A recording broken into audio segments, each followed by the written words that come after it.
Welcome to Beyond the Shelf. I'm Dawn. And I'm Jenny. And today we are proud to present to you part one of our local author interviews, the authors that we spoke to at our local author festival that happened on March 11th. So this is part one. And if you want to hear more interviews, listen to part two. Hello, good morning. Hi, good morning, Dawn and Jenny. Thank you for having me today. So this is Jordan Antonino. Am I saying that right? You got it. Awesome.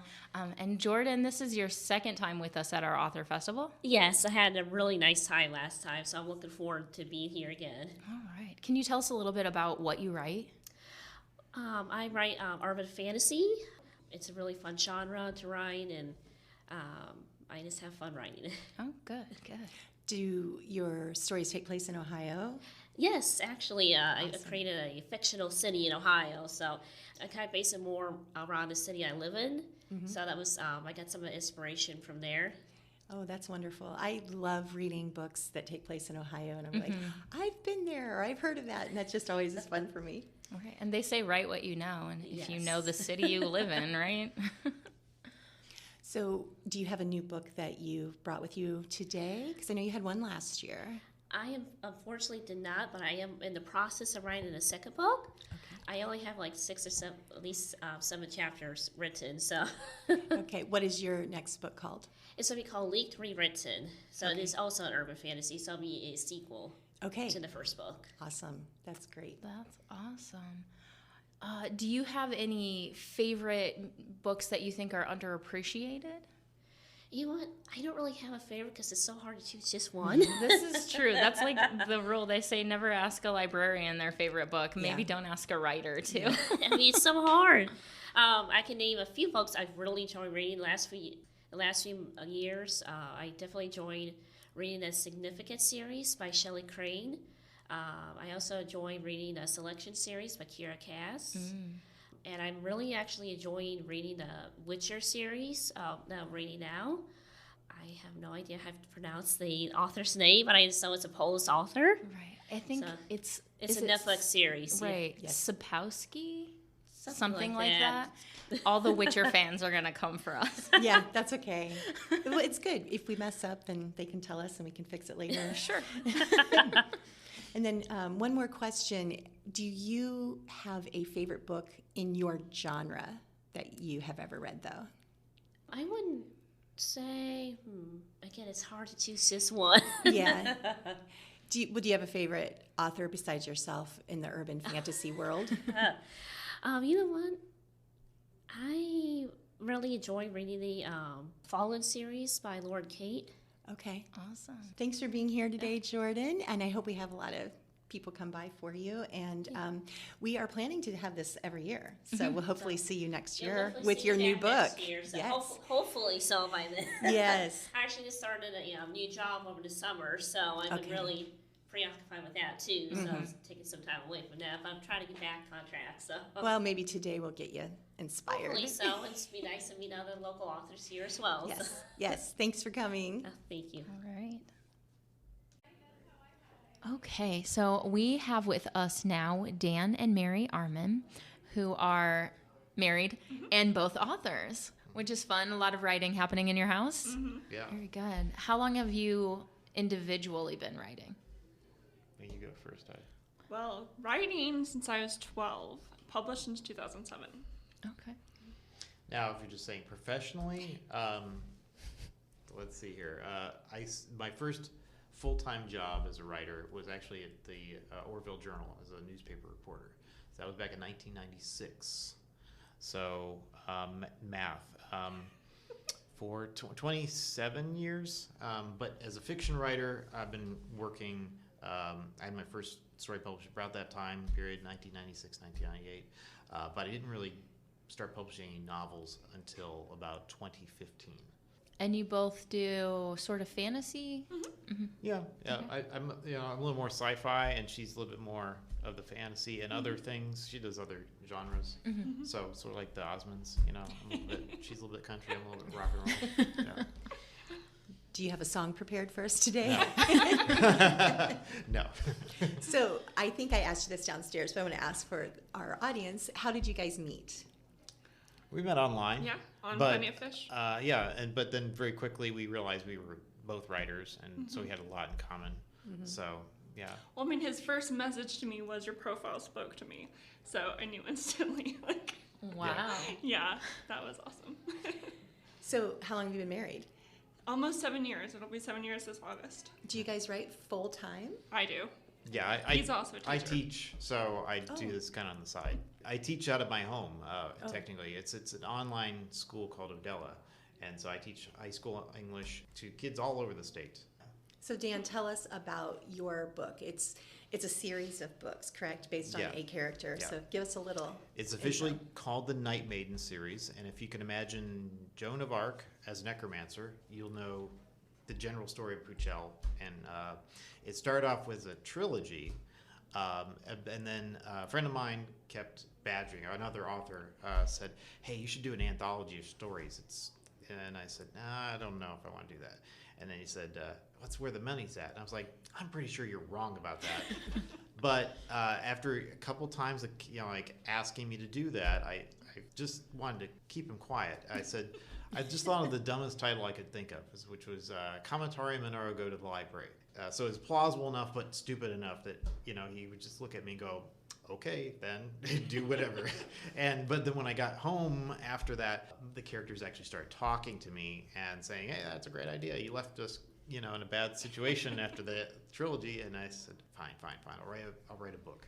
So, and that became Commentarium Minoro Go to the Library, and then that spawned a sequel, and then one standalone novel. So there's like 6 books so far in the series. So Mary, I know you've written several books. Do you have one particular ones that you're kind of focusing on right now, a series or a set that you're... Currently writing a new series under my old pen name, Rose Withering. It's basically a backstory of a cyborg immortal queen. A cyborg and... Immortal queen. Oh, okay. It'll be a So, big series. so this question is for like both of you. So what do you find the most difficult about writing about a character of the opposite sex? Well, I didn't write a lot of female characters to begin with. Like, my first books were very male-centric because I thought, well, I don't know how to do that. Have you ever heard the lamppost test? I think it's the lampshade or lamppost Yeah. test, where if you can replace your female character with a lamppost, you haven't done it right, So it really comes down to writing a female character with initiative. But then a lot of times I will incorporate elements of Mary into a lot of my characters. I have a character, her name is Ruby, and I think she shares a lot of qualities with Mary, except for the fact that she's not shy. She's not shy. I actually don't have a problem writing male sex. Most of my strongest characters are actually male characters, and it's always been that way. Well, especially my fantasy. This book is almost all male. And what is the title of the book? Tyne the Blood Fairy Prince and Tyne the Blood Fairy King. No, I mean, it's basically a werewolf, Yeah, a it's teen a- werewolf, and a fairy go on a road trip to save humanity. Yes. And go to prom. Yes. So I'm a course. fan of Supernatural, so I took the idea of 2 brothers taking a road trip to save the world. And I thought, oh, okay, what if they weren't brothers? And then Wow. their main goal is to save humanity and go to prom before they go Save to the other humanity world. and go to prom. Yeah. I love it. I feel like that is the goal of most people, in I life. too They're would like teenagers, to. So, yeah. This is your first time coming to our author event, Yes. correct? Yes, and so we hope that you'll come next Oh, year as absolutely. well. Yeah, It's welcome. so wonderful that you joined us. So this one that you're working on, is it going to be a trilogy? Is it going to be The a new series? one is going to be a full series. It's about an immortal, so it can go on and on. Oh. A series Yeah. of novellas, I think, would be the best way because I can knock them out quickly. Brilliant. And Dan, you're just going to keep going until you've decided you've had enough with these characters? Yeah, I like I said, I don't know if this is the end for them because I killed off my necromancer, so that's a problem. But, Spoiler. well, yeah, I mean, I tell people, hey, I told you it was Joan of Arc, right? You know Joan of Arc, what happens, so that's not really the surprise. There are other things that may be surprising. That's you know. exciting. But you just Well- have a lot of fun with Yeah. writing too, for sure. All Well, right. thanks for joining us Thank you. today. Yeah, thank we you. really This is appreciate awesome. it, and we look forward to seeing you guys next year. Thank you. Well, thanks. Okay, now we're talking with Michelle L. Brooks. Michelle is a local author here in Orville. So, Michelle, please tell us a little bit about your genre and book that you've written. The book that I wrote is called Ore Cemetery, Reflections of the Past, Chiseled in Stone. It's about the founders of Orville, the people that are buried in Orville's technically first cemetery, not as well known as, say, Crown Hill. And you had to do, I'm assuming, a lot of research. About 5 years worth of research, because the book is a little different from most cemetery books in the aspect that it will not only tell you where you can find a birth record, a death record, an obituary, but it also will tell you if there's a discrepancy between any one of those three methods of verification on a said person.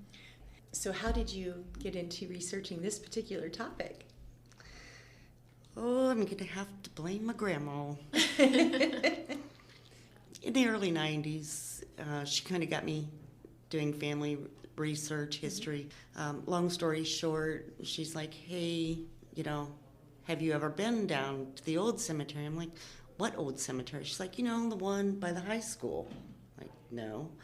So we get down there, and I'm looking around. I'm looking at some of these different headstones and thinking, wow, who are these people? Why are they here? What did they do? And then I happened to notice that, some of the names were similar with different buildings, like the Orville Savings Bank. And then there's the Orrs and Smiths in the old cemetery. Your book, it has photographs as well as It a does. verbiage? Okay. Yeah. Only of the headstones. Did you take the pictures? I did. Okay. And are you writing anything else or any other Orville history type of book? I actually have a lot of Orville history, and the difference where I'm at right now is that I utilize online more so than I do putting it in a written form. I do have a book that I'm going to be donating in memory of Scott Lacey, who worked at Crown Hill and provided me with the old Orville burial and removal permits back, say, 1900s, like 1911 to I think it's about 1915 or 16. So when you were doing your research, did you utilize the library to find any of the information? The library was a blessing, and the reason I'm going to say that is because when I first started really getting into this, there wasn't Ancestry or Family Search or it was really, you had to go to the courthouse, go to the library, spend hours looking at microfilm. It just was not something that the internet was very popular at that time. Not as accessible even That at that too. point, yeah. So how many years did it take you to actually pull all these records together and do your book? Probably 7. Okay. Now, that being said, the benefit of that is that not only while I was collecting the information for the people at the old cemetery, but I also collected the same information for the people that are buried at Crown Hill. So I've been trying to get it all together, and I have donated a lot of that to the Orville Public Library. Well, thanks for joining us, Michelle. We hope that you had fun today, and we look forward to what you are going to come up with in the future. Thank you. So this is Doug Brown. I am Doug Brown. And Doug is an eclectic individual, an athlete, a writer, a speaker. Is that right? That's correct. All right. As far as athletes go, so you are or you were a professional No, I skateboarder? still am. Still I are. get that a lot. It's been my 20th year. I thought it would last 2 or 3 years, and it's my living. Sponsors pay me. I do events. I mean, yes, I do all this other side stuff, but skateboarding is the core of my living, I guess. I mean, I never signed up for it. Even the title pro skater's like superhero or something weird. It always kind of made me almost feel uncomfortable in the beginning because it's like, what? Who really does that as a living? Yes. I'm not some Sounds like- high-profile Tony Hawk guy, but when it did, I'm paying my bills doing this, working for these companies. So, Doug, let's talk a little bit about some of the books you've read. I'm Read? sorry. You've probably read a lot. How about the ones Do you've you want written? to start with Dr. Seuss? Yeah. How about the ones you've written? Like, written. are they like memoirs or what? Yeah, I have 7 different books that I've put out, which is crazy. I mean, my biography. I've written 2 biographies. That's what started it. And then I did a self-help book, an advice book for teens, 3 kids books. Okay. So what are the kids' books about that you write? I have a Christmas book was my first kids book, which was The Skater's Night Before Christmas. And that book took off, which I was excited about. It was in Thrasher magazine. I had an artist named Carissa Engel. She did the artwork for that. And so come time to do my other kids' books, I wanted to not really hire anybody. As great as she did, I did my own artwork. Did an ABC book and then my Jumpin' Pumpkins Halloween book. So if you can't be on your board, is that like just another outlet for you to be writing or drawing or? Yes, I'm very artistic. I started off in my youth in the theater. Tom Sawyer, I was 9 years old or so, and that's what planted the seed of being a performer, doing something out of the box. That led into being in bands. And you're a and play. musician. You have a CD as Yes, well. I used to teach guitar before I was a pro skater in the 90s.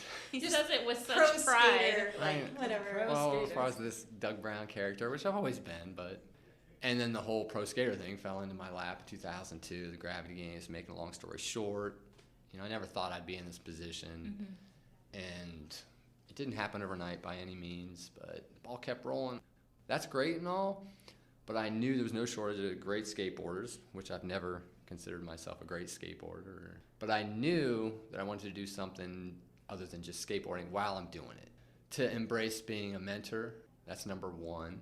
Doing outreach whilst doing the whole skateboard. I'm still doing it here. That's why I'm here today. That connection happens, and that's what it's all about.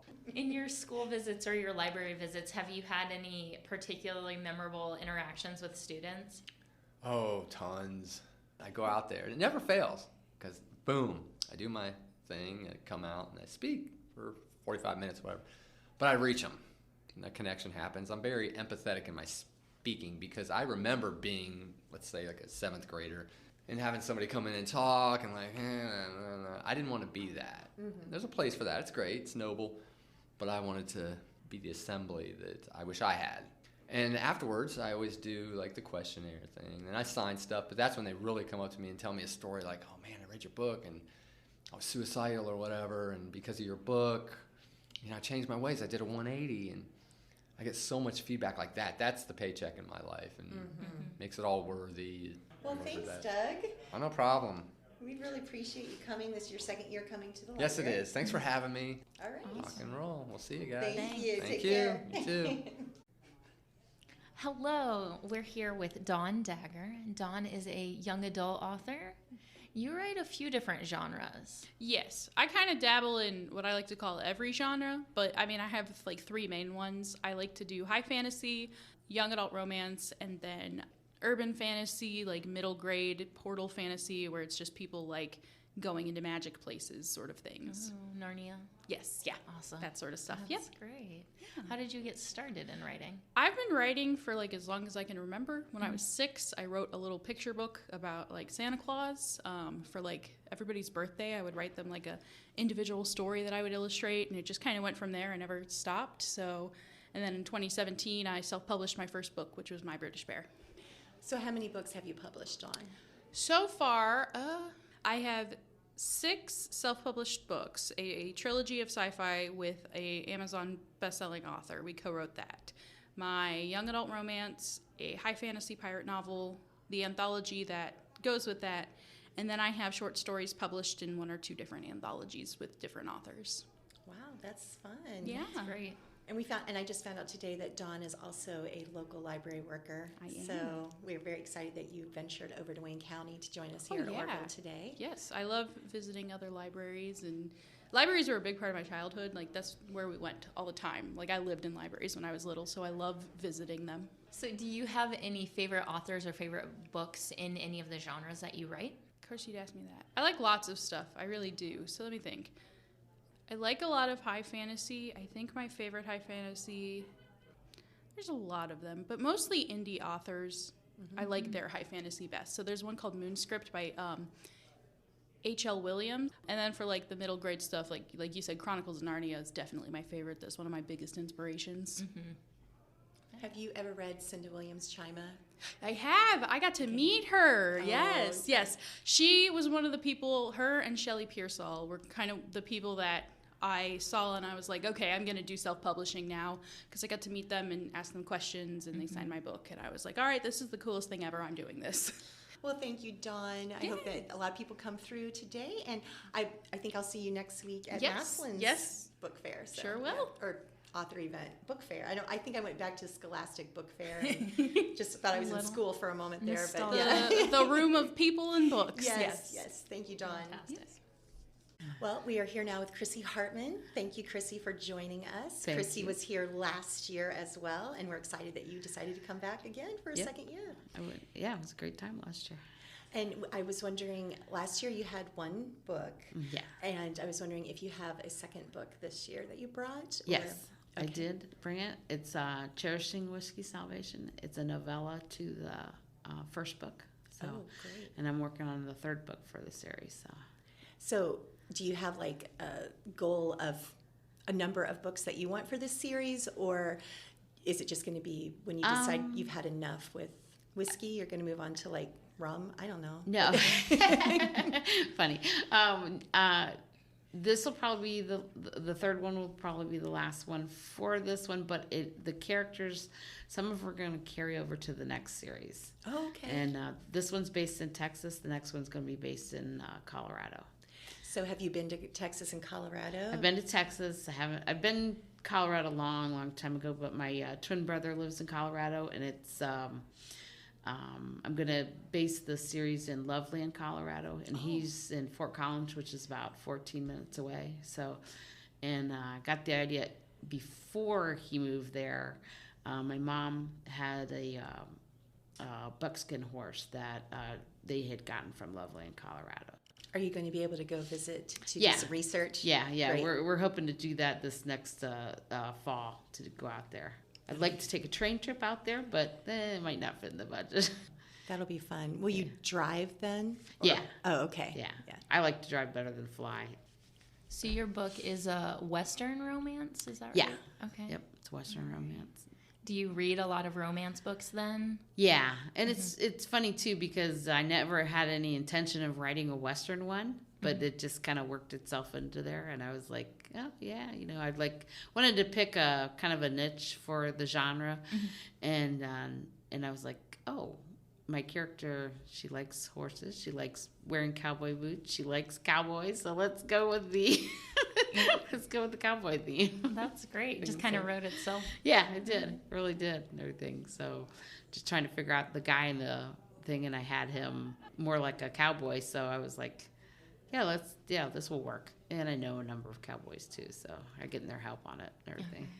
So I got to ask, just because I am a huge Christmas Story fan, and I noticed on your jacket, on your lapel, you have Ralphie in his Easter bunny costume. So are you a Christmas Story fan? Oh yeah, I love the Christmas stories. But I belong to the Wayne Novelists Guild, and there's a number of us women in there. There's another lady that writes romances, but all of us are big Hallmark Christmas movie fans. So we get together one Saturday and just spend the whole day watching, Hallmark movies and the Christmas movies and stuff. So Do you eat and- cookies and hot chocolate? Oh yeah, Yep. we do. I mean, it's a whole day thing. Do you get any inspiration from those movies or from other romance books for your story?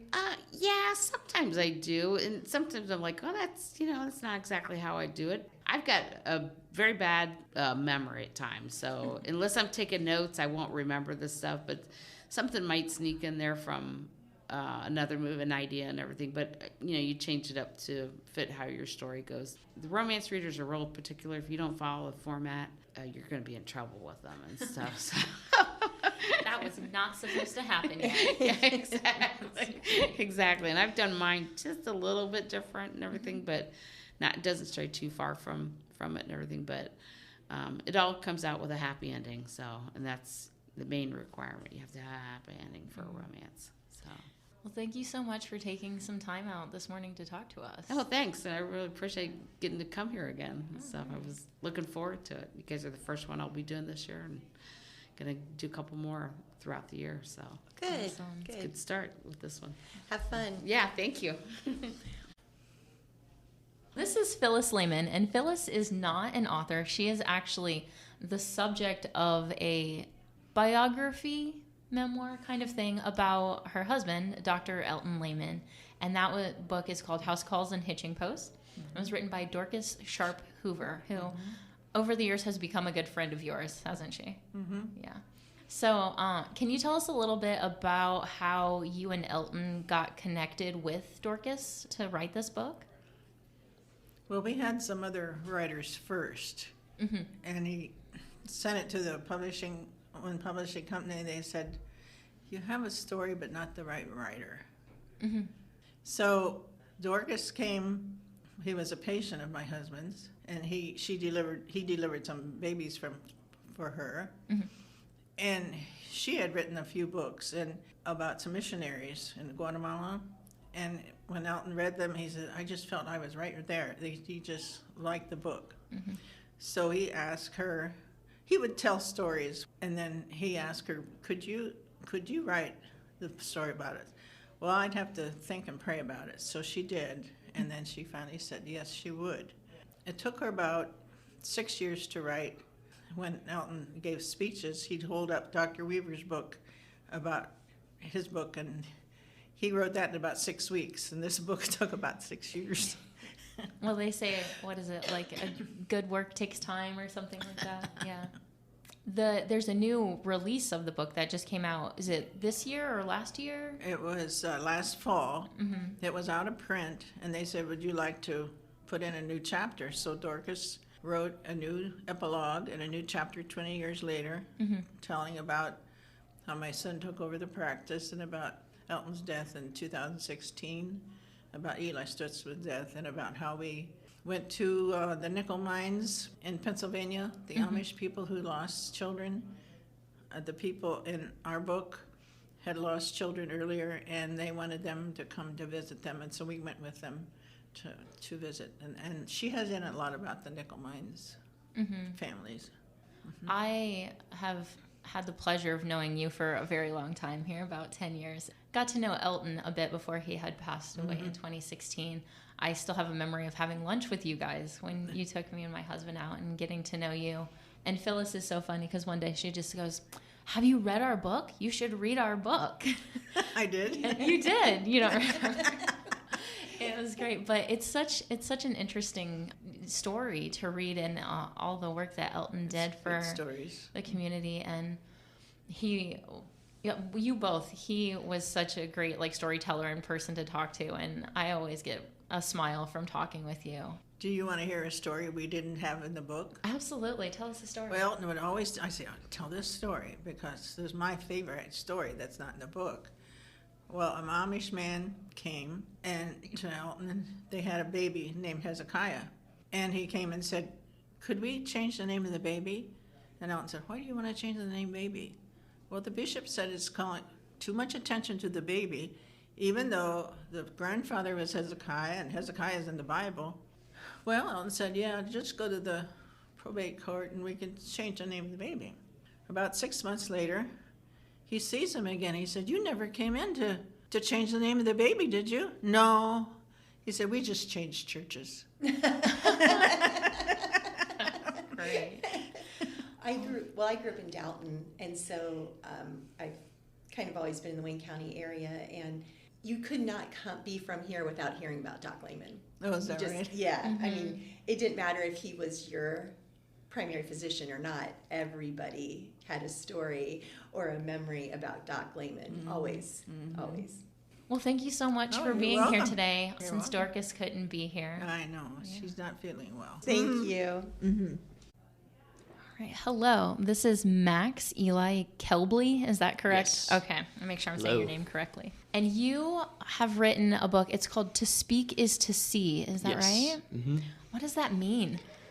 I just kind of came up with the name because it's a little bit more poetic about what the book is about. The book is about learning languages in an effective and easy manner.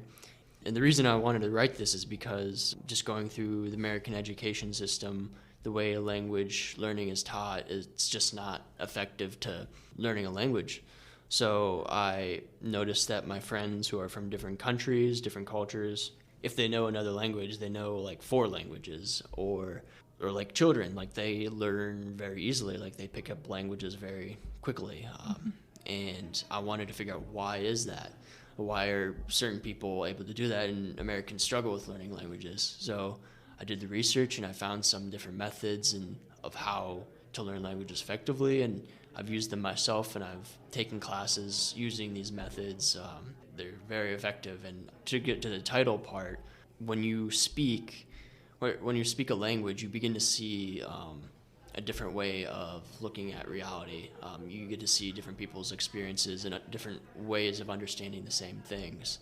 I think it's Charlemagne, he said, to speak a second language is to have a second soul. It affects your exterior way of living, like how you interact with other people, but also affects your interior self.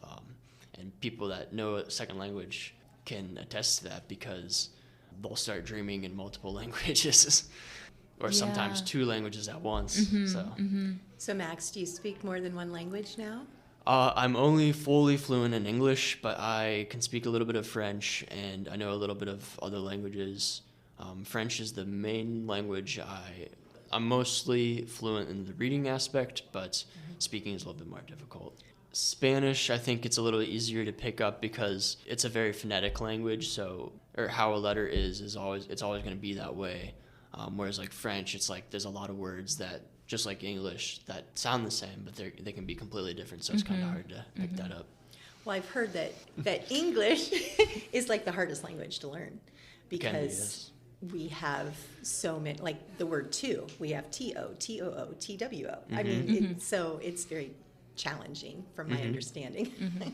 Don, one of the other authors, he brought up a good example of how, like, the phrase Pacific Ocean, there's 3 seas in there, and each sea is pronounced completely different. Yes. So are you planning on writing any other books, Max? Yes, so I'm kind of want to move a little bit away from language and move more towards symbolism and like Eastern Christian spirituality, focusing on like the Church Fathers and Desert Fathers, and go more to spiritual route. So you've traveled quite a bit as well. Yes. Especially in more recent years, younger people do a lot more traveling. I know I've had friends who've gone all over the world. Can you talk about some of the places that you've been, or Sure. some favorite places maybe that you visited? Yep. Most of the places I've been to are in Europe. The place that I stayed in the longest is Albania. I was there for 2.5 weeks. You know, I've never met people that are more hospitable. Like, they're very kind and welcoming, and they insistent on being good hosts to you, even if they're not like your house hosts. Like, you know, traveling is a very important part of my life, and I encourage anyone who thinks they want to travel to go and try it out. But also I would caution that oftentimes people, including myself, especially myself, we want to travel to kind of the stereotypical, you know, find yourself sort of thing. But oftentimes that we just need to find ourselves where we are at home before we go search the world. My very first day in Albania, I saw a mural of Mother Teresa, and it said, "If you want to change the world, go home and love your family." And it was very impactful, but it was also kind of like humorous, because I just got here and I got the message that I needed to hear. Thanks for joining us today, Max. I know this is your second time coming to the Orville author event, and so we do appreciate your coming and taking the time to talk to us today too. Thanks. Thank you. We had so much fun interviewing our authors, and we hope that you guys learned a lot about some of these local authors, and you'll be able to support them any way that you can. We have a lot of fun things coming up in April, and here's just a couple. So we are celebrating Earth Day on 2 Saturdays here in April. On the 15th, you can come and get 3 boxes of paper shredded. We'll have San Mandy shredding here in our parking lot, and you can bring things that you need shredded, and they'll shred it on the spot. And then on the 22nd, there's lots of things happening. There's free trees being handed out. Those were donated. Free seeds being handed out. Our seed exchange is continuing. And we'll also have a gardening talk from the Ohio Victory Gardens. And of course, there's children's activities that day. And then our biannual book sale is coming up. It is going to run from Thursday, April 20th to Saturday, April 22nd. That always takes place downstairs. Just come and look through our books and buy them all so we don't have to worry about it later. That's great. No, we have a lot of great things, donations and things that aren't really moving in our collection that get to go into the book sale. And there's always good deals, of course. You can always check out our website for more activities and events happening at the library for storytime information, book club, cookbook club, any of that. Just go onto the library website and look at our calendar. And as always, thanks for joining us. I'm Jenny. And I'm Dawn, and we hope to see you at the library soon.